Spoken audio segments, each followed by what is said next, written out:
CRO-AM Connections, connecting with Croatian-Americans through conversation and events to share our culture.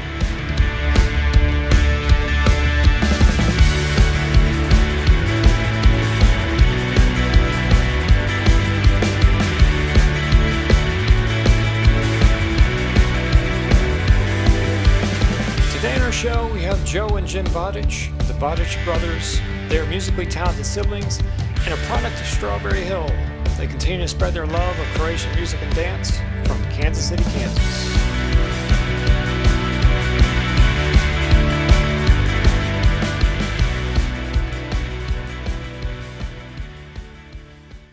Thank you all for joining us today, and Dobro nam došli. Today on our show, we have the Baric Brothers. They are musically talented siblings and a product of Strawberry Hill. They continue to spread Croatian culture through music and dance locally and nationally. And they are coming to us today from Kansas City, Kansas. Welcome, Joe and Jim Baric. Hey, glad to have you guys. Hey, so we've been talking for a few months, so we're glad we got this scheduled here. You guys have been on my radar for some time, and I have to admit, when I saw your pick together for the first time, I could swear you guys are twins. And so when we got to talking, I was like, oh, no, I think, Joe, you're older, right? You're a mailman's kid over here? What's that? Being a mailman's kid over here? Yeah. I don't know. But Joe, you're a little bit older, right? Is that 2 years? Yeah, 2 years older. So 20 months. And the one thing, if people are just listening, you're not seeing the video of this, we're a bunch of bald guys today, but we still look good. We're holding our own for our years. So we got three parts to the show. The first part is understanding your family history, your Croatian roots. The second part is diving into these guys' musical career and a little bit about dance and culture. And then last is talking about the future, what's happening with some gigs or festivals or anything you guys want to talk about the Baric Brothers down the road. So let's dive into your family history, your Croatian heritage. And I think you talked to me about your dad coming over in the 60s. Is that correct? Yeah. Take it away, Jim. Yeah, he came over from Croatia in the 60s. Well, what was Yugoslavia at that time, and actually lived in Montana for about 3 years. Had an uncle in Montana and a sponsor in Montana. So he was up there for about 3 years. His uncle passed away, and he heard there were a lot of Croatians in Kansas City. So he then decided to move to Kansas City and got involved with St. John the Baptist Catholic Church, the Croatian parish here in town. Yeah. So it just so happens that the village that my dad's from is our dad's from, I should say, is Lukovac, which is close to Ribnik and what's the other big city? Karlovac. Huh? And so, but they're kind of frenemies is the best way to put it. Frenemy cities. And so we've got that facade going on all our lives. The few of us that are from from Lukovac, they got that little tension between the two little areas. And you guys are close, I think, Slovenian border side, right? Is that true? Or Yes. Yeah, northern, yeah. When we were visiting there in '84, there's about 5 kilometer walk to the Kupa, which was the border between that. In fact, Kupa River, Brodna Kupa. Yeah, at one point we literally walked across the water and went to listen to some accordion guy who played the most interesting way I've ever seen somebody play accordion, and just did that for a couple hours. This back in '84 when he did this. It was his fingers were like straight. I don't think I could even emulate it, how straight his fingers were, but he played. So have you guys been back a couple of times? How many times have you been back? So I used to work for IBM as a technical account manager and a consultant. So I was over there probably 20 times. Wow. From like 2008 to about 2000. I want to say 2012, 2011. Yeah, I'd go at least 4 or 5 times a year. Nice. So you haven't gone? I haven't had the opportunity to go back. And of course, I went back for the CFU big dealio we had 20 I want to say 2022. And then HO did a thing in 21, maybe it was 23 they did it. But in 21, HO, we all went and did like 2 weeks or a week on land, going to the Plitvice and Zagreb, all the what everybody knows about tourist spots. And then we went out in the water and visited some islands over there. So Yeah, it was a great time to spend some money on the homeland. There you go. Have you met family back there? Do you keep in touch? Yes. Like Facebook makes everything easy nowadays, right? Or something like that. Yeah. We have a couple relatives that are on Facebook. A lot of them are not active on Facebook. And of course, Lukavdol Gorenci is a pretty small village, and a lot of the older people have passed on or moved to Zagreb or other cities for works. But Lukavdol Gorenci is actually even decreasing in size more. So, right, it's more becoming a retirement village, is what we're seeing. Yeah. For that, you see that a lot. Yeah. So I think you guys talked to me about, if I remember this right, you grew up around an aunt and uncle who spoke a lot of Croatian. Is that right? Yeah. Yes. Yeah. So talk to me a little bit about that, and your time at Strawberry Hill. Talk to us a little bit about Strawberry Hill. Well, the grandmother on my dad's side and my dad's brother and his wife, who's Slovenian, she was actually Slovenian, but they came over. It was little after I was born, and I remember my dad telling the story that he went to the airport to pick them up, but they didn't show up. It was another family from his village that had arrived in town. So he piled them all in his truck. He had an old Studebaker pickup. He piled all of them in his truck and took them to wherever they were staying. And my grandmother, my uncle, my aunt did not show up for a while. They ended up settling fairly close to St. John's Church and St. John's School. We just had an understanding that after school at that time, it was in the 70s, if we came out of school and either my mom or my dad was not there, we knew just to walk down to those 2 blocks to their house, and we spent a lot of time there. Good times. And Strawberry Hill is like is historically Croatian community, right? How's no? Well, no, it is Croatian, but it was originally the way at least I don't know who arrived first, to be honest. I don't know that I read the history on that part, but the first church was actually Polish, St. Joseph's. And actually some Croatians actually helped build that. And then they reciprocated maybe 20 years later with St. John's. And then after that, then the Serbians came in, then Slovenians came in, and then there were Russians a little bit farther away. And so it was all Slavic until I want to say to the late 60s, early 70s, and then it became Little Argentina, where, Mexicans came in. There was pockets of other ethnicities. Now there's a whole bunch of Burmese, a bunch of Vietnamese, Laotians, Cambodians.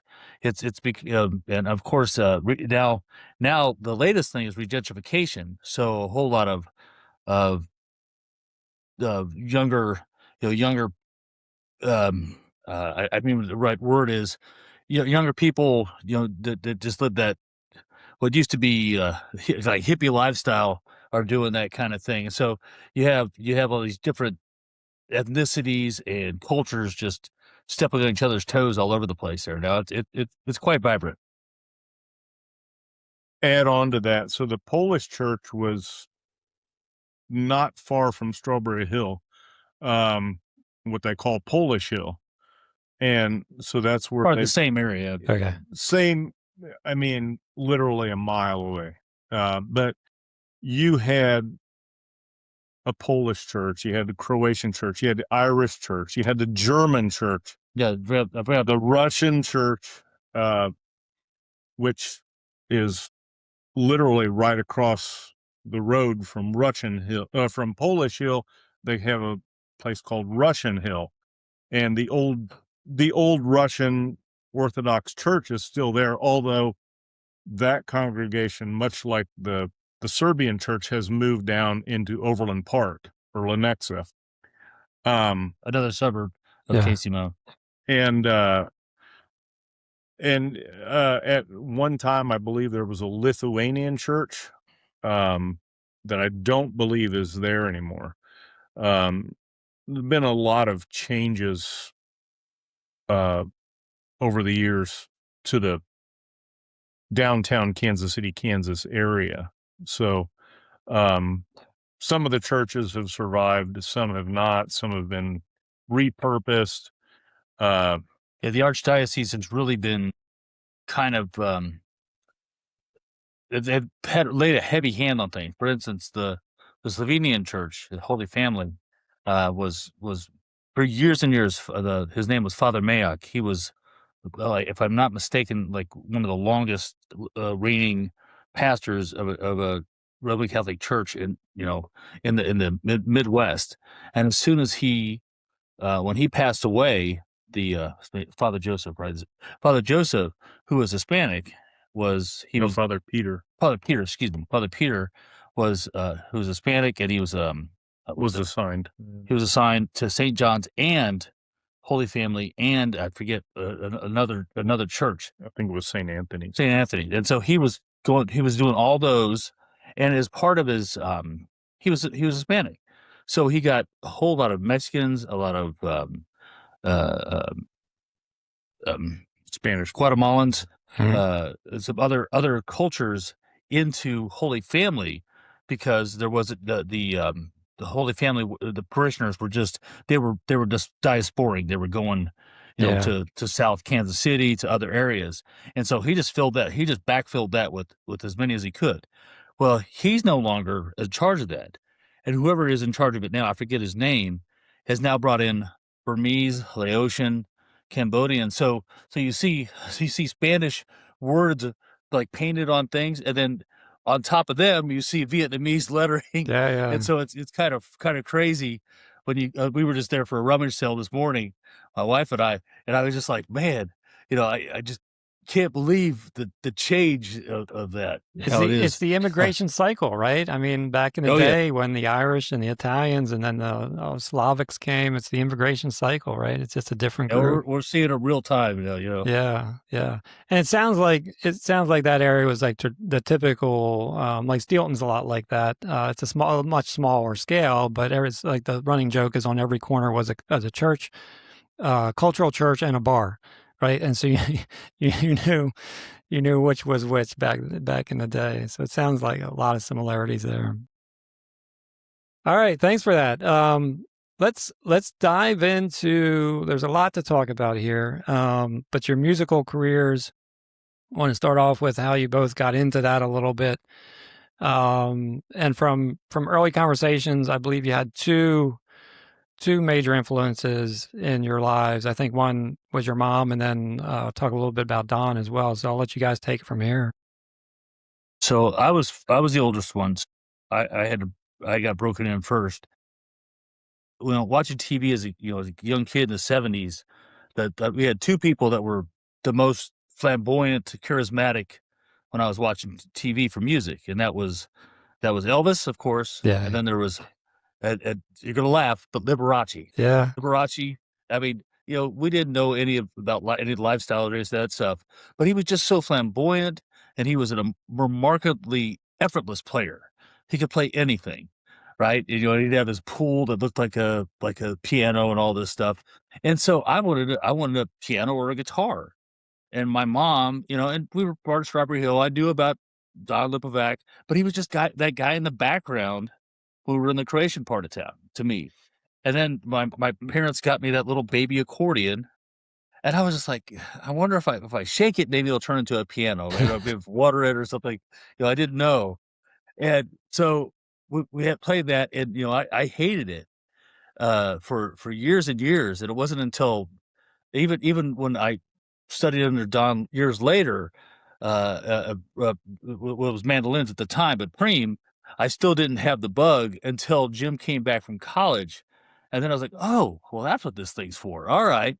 And so then I started practicing, but at the time I was dragging my heels every step of the way. My mom probably should be canonized for putting up with that because, she was so musically talented, and I was just, She was holding out. She was holding out one day, yeah, right? I had a lifetime supply of stamps because I just mailed it in. Go ahead, Jim. Yeah. So I also followed playing accordion, and I actually enjoyed it. I had at that time I kind of struggled with probably the way the method books were laid out. So, but I started picking things up by ear and kind of developed that. So I was cheating a little bit, and the accordion teacher at that time didn't appreciate that. But anyway, we stopped playing for a few years, and then when I was about 10 or 11, I picked it back up and really started, trying to learn more. At the same time, we joined the St. John's Tamburitsans, and we went to a camp down in the Lake of the Ozarks where they brought in a guy that was a phenomenal performer at Duquesne University, and they hired him to come down and teach us and got us interested in he was teaching dances mainly, and his name was Rich Ladio. He was Ukrainian. Anyway, so from there I really kind of took off with it, and had a lot of interest and really applied myself as best I could. The other nice thing was it was what he was introducing to us was a little more complex, as far as dances and things, and just seemed to grab my ear because he was teaching us Romanian, he was teaching Bulgarian, he was teaching Ukrainian. So we weren't playing the same old songs from or doing, it really broadened my interest and what I saw. And interestingly, when I got to Duquesne after several years, uh, a couple of the years that I was there, Rich was also the choreographer for a couple of the dances that we did while I was at Duquesne University, and he remembered me, So That's pretty cool. I remember my freshman year, he taught the Armenian set, and my junior year, he taught the Ukrainian set. So I got to work with him years later when I was at Duquesne University. And you, there's another well-known instructor, I think it was at Duquesne at the same time, Jelko, right? Was Jelko there? Jelko Jurgen, yeah. So Jelko, I met Jelko my freshman year, and he was, at that time, he was teaching several of the dances that we were doing. I remember my first year, we did a set from Prigoria. So Jelko taught that. And every year, Jelko would be back with another set. He also he taught a set, I think, from Banat when I was there, and he also, my freshman year, taught the Serbian dance set. After that, I think he mainly just taught the Croatian dance sets from my sophomore on through my senior years. But Željko was another one who really broadened my horizons and was really able to hone in, some of the intricacies that you don't always get when you're younger and learning something, even though you do a dance from Croatia, each one has a little bit different feel, and the steps have a little bit different energy. If we were doing something from the Pannonian region, it has a different rhythm that you dance to than something from Prigorje or something from Podravina. So there was a lot of little differences that I learned, from Željko too. Yeah. He brought that distinct talent from each Right. region to the Right. lesson, I think. Yeah. Right. So you guys have played in a number of bands. I'm just going to go down. I'm probably going to miss some, but you guys have been very active over the couple decades. Veseli Hrvati, Kolograd, Ellis Islanders, Jim Baric and Friends. And so that's been either together or separately. You guys have, done your things. So I do want to focus on two, but happy to hear about some of those and how those developed as well. You talked to me a little bit about, I think, a 2007 bus ride back from a Tammy Fest, how Hrvatski Običaj got started. And then let's talk about that and then Baric Brothers, when you guys got that started. The 2007, that started off, it was basically, I was coming upstairs from the basement, and my now ex-wife goes, "Are you going on this trip?" And I said, "What trip?" And my mom had texted me, like, she wanted me to go on this trip. And I'm like, I don't know. Both of us had been out of music. I had been playing in a rock and roll band briefly, like 2006, 2005. And that we had just basically just formed. And so I was kind of done with music. Jim had left music a few years before for his reasons. And it was just, I didn't feel like it was progressing anything. And so I had stopped. And she was like, this trip to St. Louis, and the CFU is going to be there. And I was like, and I thought it was, to be honest, I had thought it was the bowling tournament, which we would go to previously, almost religiously. This guy named Walter Gasparovich would ask us if we'd go, and we'd go with him to do this. It was, it was moderately fun, but not a huge deal. And I was just, I don't know. And they're like, well, they're going to have other groups. And I was like, oh. And then I found out the Chiefs were going to be there. And I'm like, well, if I can get a Chiefs ticket.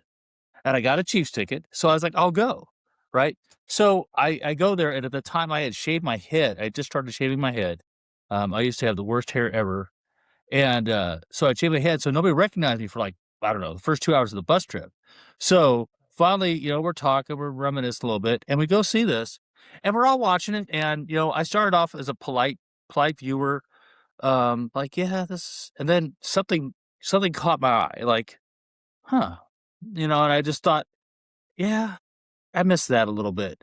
And so we're all sitting in the bus on the way home after the Chiefs game that I just mentioned. We did win, by the way. There we go. And I don't know who said it first. It could have been me. It could have been anybody else. Ann Chavlovich, Rick McKessick, any of the other players that former players that were just sitting there, former kids, now we're in our 30s, just talking about it. And one of us said, we could do that. And Rick's wife took the onus of mailing out letters to everybody, and all of a sudden we had an orchestra doing stuff. Nice. It took about, I don't know, a year, 2 years, 2 years. Well, I wasn't around. Till when did you start? Oh, not till 2012. Oh shit. Sorry. It took 5 years to get Jim back into it. But we had literally, we'd call him and ask if he wanted to see it. I think he saw the concert. We had a concert at one point, and Jim was polite and said he liked it, and we were trying desperately thinking of ways to get him on board. So after 5 years, we finally put an accordion in his hand, and he was slightly buzzed, and we started playing. And I'm not saying it was the best playing between the two of us, but he finally got the bug back, and we got him back into it. Nice. So, is Hrvatski običaj, do you guys dance too? Is it just playing, or is it playing and dance? No, that's we tried to start a dance, like with the wives and stuff like this, but we had some there's due to some, it's Croatians, to some politics, too many chiefs, not enough Indians, and so nothing really ever coalesced around that, and that's partially why Jim and I end up teaching along with our sisters later on, because it's just no one's really taken the onus of that, because there has to be one person kind of leading the troops on that. Yeah, understood. Just say Croatians. You know how Croatians are. Unfortunately, I do. Hard-headed, right? But we produce stuff, so that's good. We're hard-headed. It takes a bit to get there, but we get there. So who initiated with whom the creation of Baric Brothers? Was there some convincing or some arm twisting, or well? So Jim, I think Jim came up with the name, and it was just the two of us doing a show together. Yeah, I had talked to a brewery in town that had live music, and they had an ad for, hey, if you're a musician, we're hiring musicians occasionally. So I talked to them, and they're like, yeah, sounds great.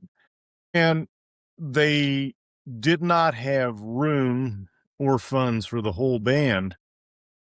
So I started, Joe and I have played together little things here and there. It wasn't meant to be, the two of us is not meant to be a full dance band, for a large event. But for places with a limited space and limited funds, dinner music, right? It's works well, And so anyway, they wanted to hire us, and they said, well, what's the name of your group? So I didn't come up with anything else. I just said Baric Brothers. So somehow that turned into this juggernaut now that is now even at times when somebody really wants a full dance band, they try and hire just the two of us, and it's like, it doesn't really, we don't have that full of a sound with just the two of us. I have a Bugatti player, I have a drummer. If I needed to, I could hire another musician. Now that's a full dance band, but sometimes people are looking to save a buck. So we are a bit victim of our own success. My wife is the what do you call it, the marketing head of that, and she's very enthusiastic. I love her to death. I just heard Jim, they she likes the Baric Brothers, and Jim's trying to get his thing off the ground, and I got to get them on the same highway, on the same page, right?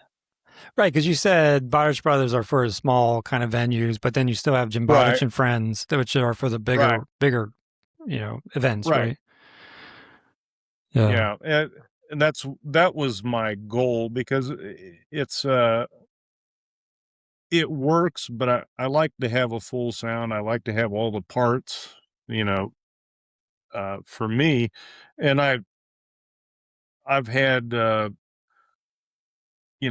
times a lot of people don't even realize, until they hear the full band, what the possibility of the sound is, and then they say, oh wow, so it's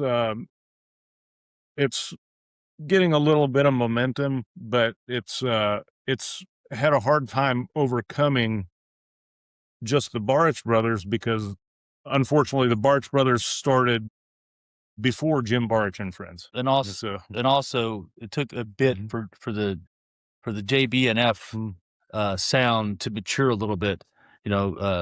Jim connected with Sonny, his Bugatti player, and she picked up Bugatti's learned from whole cloth.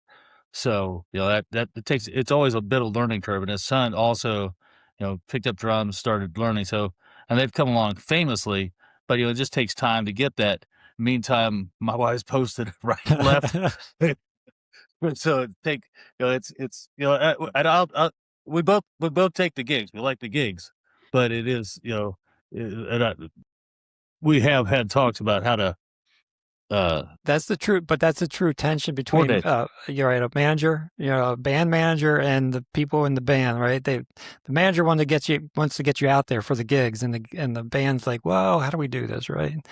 It's a good tension. Yeah. But you guys have played nationally. I think I remember you saying Crowfest and Midwest Best. So you guys been around a little bit at some bigger venues, right? You've been playing out. Yeah, we haven't played for a Crowfest. And I think there's a few of them. I think one's in Seattle and one's up north, maybe Detroit or Ohio. I can't look at it because I can't window shop.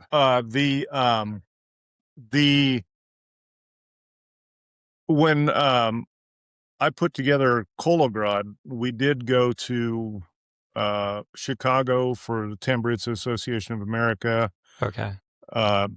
Extravaganza. We also went, that was in 2016. We also went in 2017.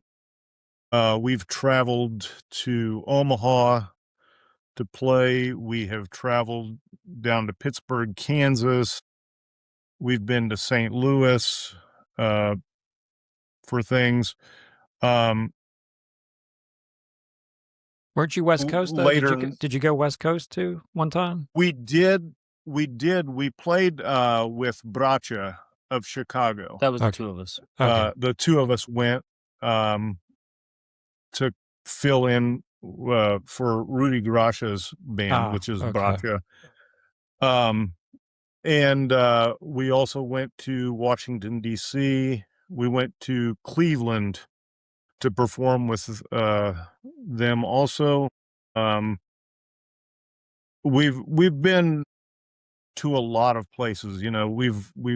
Joe and I have flown down to Florida last year to play with for a little picnic and lamb roast for the South Florida Tambourines Orchestra. Nice. Later next month, I'm going to be flying out to Phoenix to play for a party out there. But that's just going to be me. So we've traveled quite a bit, playing, and whether it's together with Kolograd, together just the two of us, and just helping out another band or whatever. We've traveled quite a bit over the last several years to do things. Nice.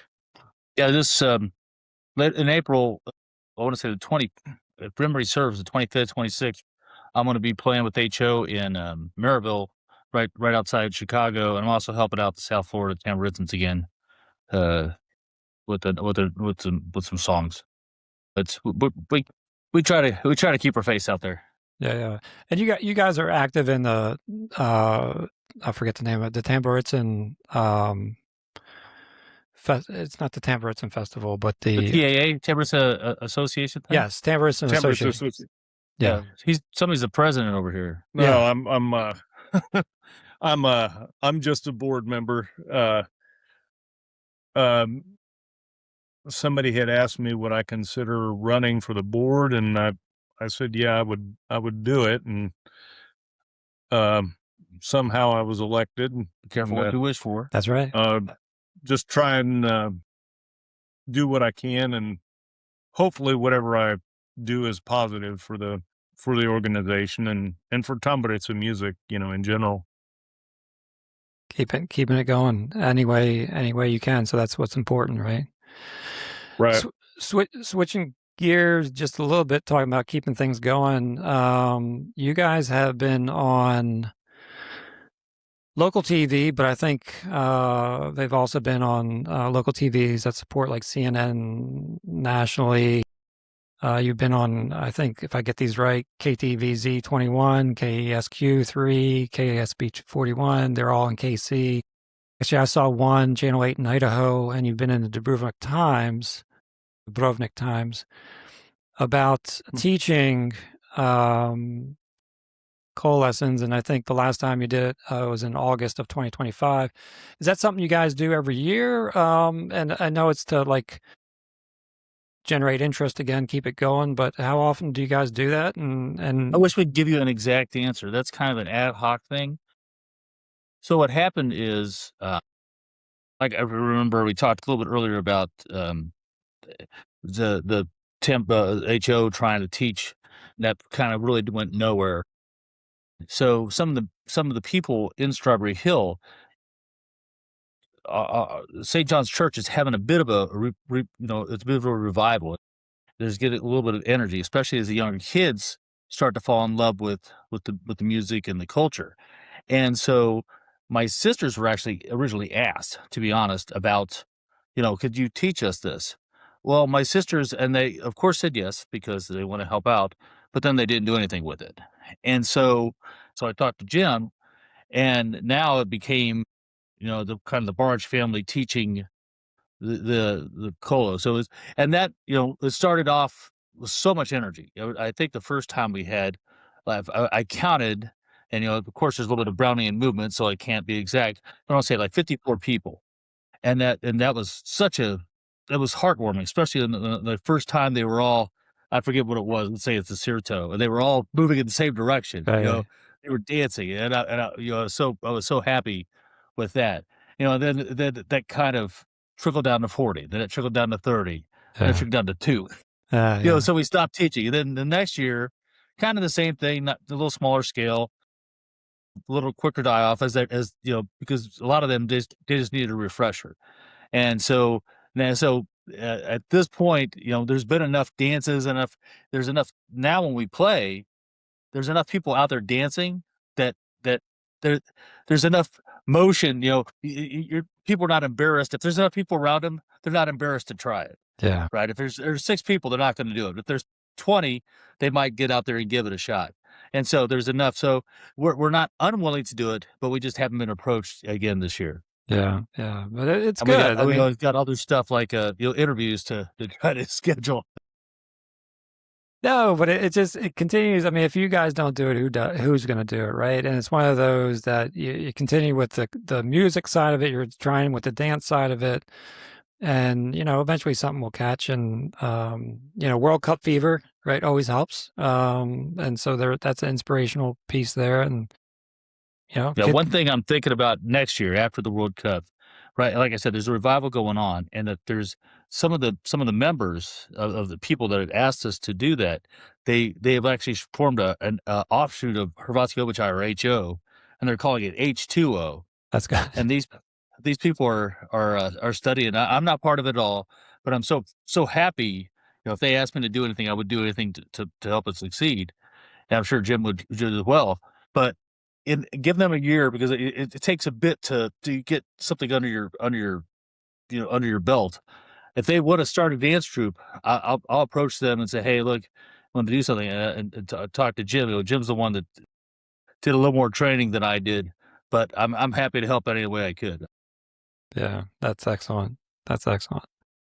So, Jim, just, you did go to Duquesne. I think you have a music degree in.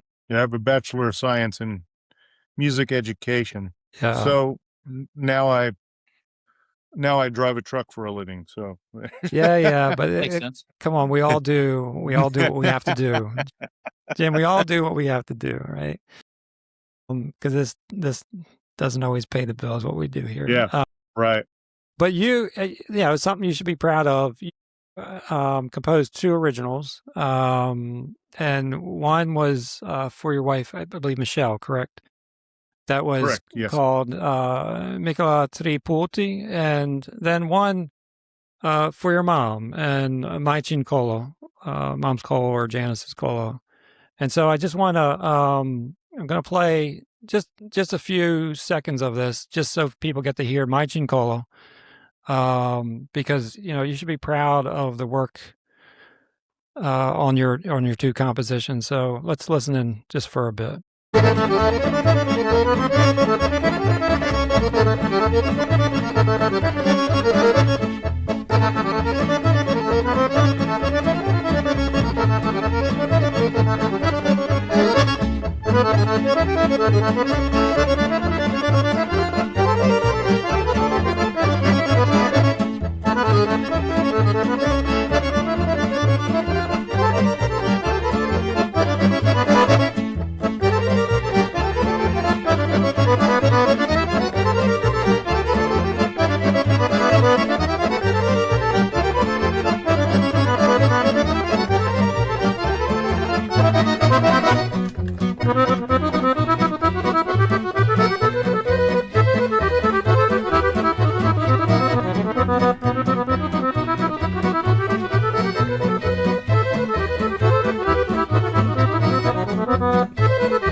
That was great. You gotta love a fast-paced cola, and I don't know how that is on your fingers, how you do that so quickly, but it's an amazing piece of work. And so, talk to us a little bit about those 2 compositions. Well, Chin Kolo or Janice's Kolo, my mom's name is Janice. So the way that came about was my mom came over and she was talking to Michelle about something, and I was said something. I was said I need to find another good cola to play, and Michelle says, why don't you just write one? So in about 45 minutes, I just kind of came up with that piece. And of course, as I did each section and figured out what I wanted to do, I just made some quick notes, so I didn't forget it. It's amazing. Sometimes I think of something real creative, but I'm not in a position to write it down. That night, it just kind of fell into my lap, as I was playing around, and just came up with that piece in 45 minutes. That's crazy. Sorry, that's crazy. 45 minutes, you just made them. Yeah. And so and the next day I actually wrote out the parts and figured out exactly what the correct chords were going to be and everything. Kela Triputi came about because we were at the CFU Adult Tambritsa Festival in Pittsburgh, and this is 2013. So a lot of the people here are very very much getting into the Croatian music. But in Pittsburgh, you have a lot more variety and intermingling with other people. Here in Kansas City, the Croatians and the Slovenians kind of get together and go to each other's dances and things. In Pittsburgh, it's a little different. It's the Croatians and Serbians and the Bulgarians. And I love playing Bulgarian music. It was one of the things that kind of really caught my interest the more I learned about Balkan music and Balkan culture. Anyway, we were at this CFU Adult Tam Fest in Pittsburgh in 2013. Michelle was with me. A lot of the people from Hrvatski Običaj were with me. Troubadouri was playing for the dance. And of course, Troubadouri, they're playing everything. They played, of course, a lot of Croatian music, but they also played Trite Puti, which is a Bulgarian, Thracian dance. And so, of course, I knew it, and I went out and danced, with everybody. And the people from Hrvatski Običaj didn't really know it. A couple of them were trying it, but they all liked it. They thought it was neat, so they wanted me to teach them how to dance it, including my wife, Michelle. And she liked the dance so much, she worked really hard to learn it. And so I wrote Michaela Triputi for her. Nice. And named it after her. So,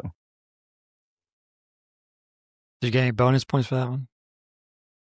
A few. Oh, that's really nice that you did that. I mean, there's lots of I'm sure good memories and fond memories with your mother, and then it's with a loved one there with Michelle. So that's really nice. Right.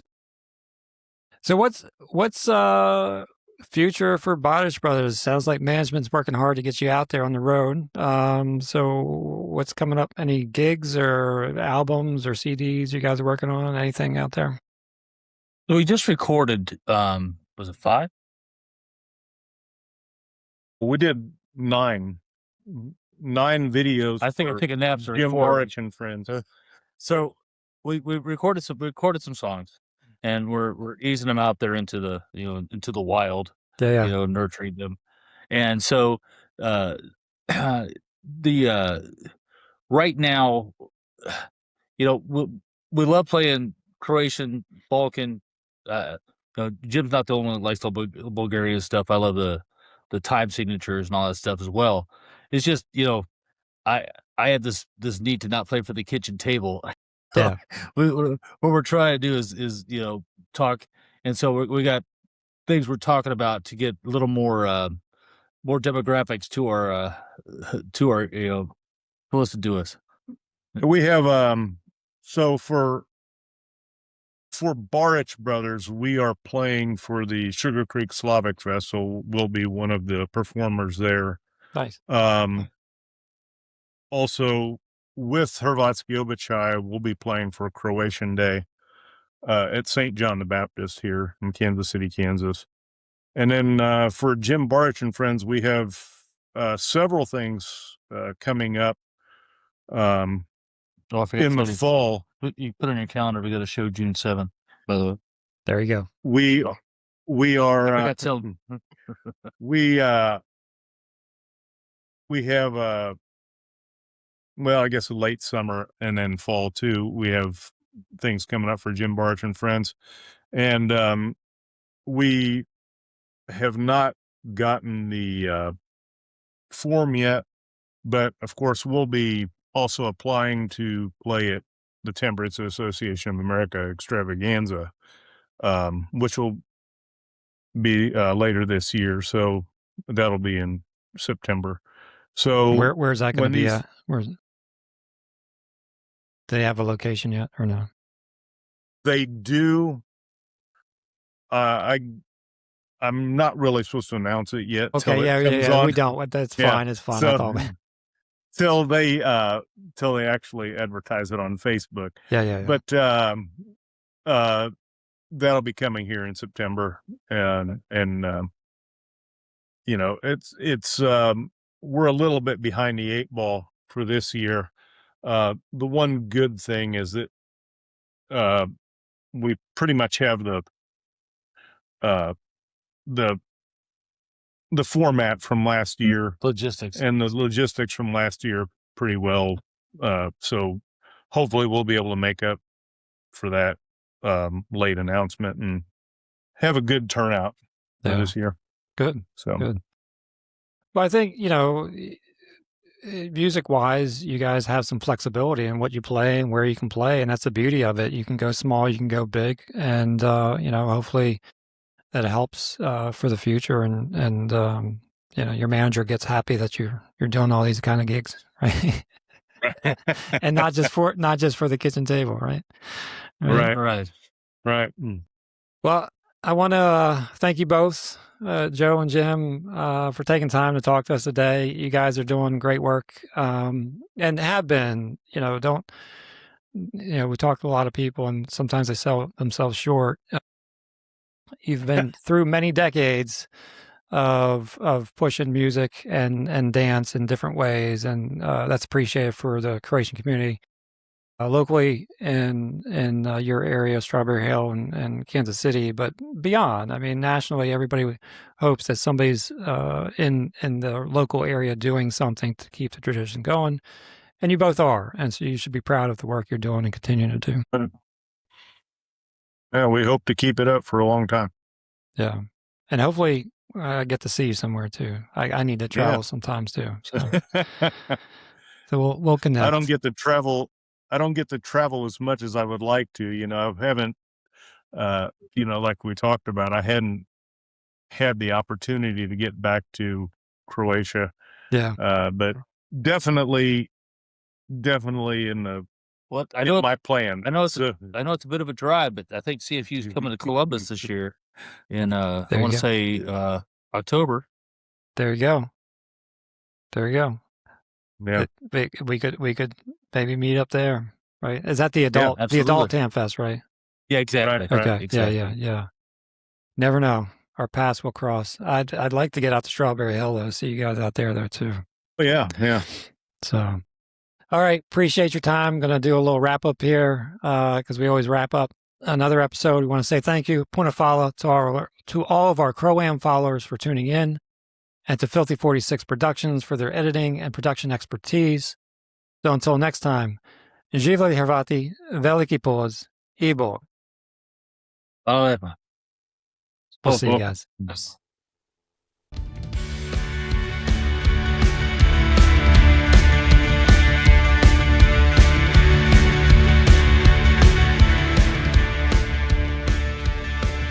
If you have appreciated this interview or past interviews, or if you know of someone that we should interview, please feel free to reach out to us via email at info@CRO-AM Connections.com. You can listen to our podcast on Spotify, Apple, and other podcast platforms, along with watching us on our YouTube channel or following us on Facebook and Instagram at CRO-AM Connections. And don't forget to like and subscribe, and remember, please support all local and non-local Croatian-American events, which you can find on our mobile app. Thanks and appreciation to Joe and Jim Baric for being our guest and for all the great picks. Baric Brothers, Jim Baric and Friends, Filthy 46 Productions, and as always, our CRO-AM followers.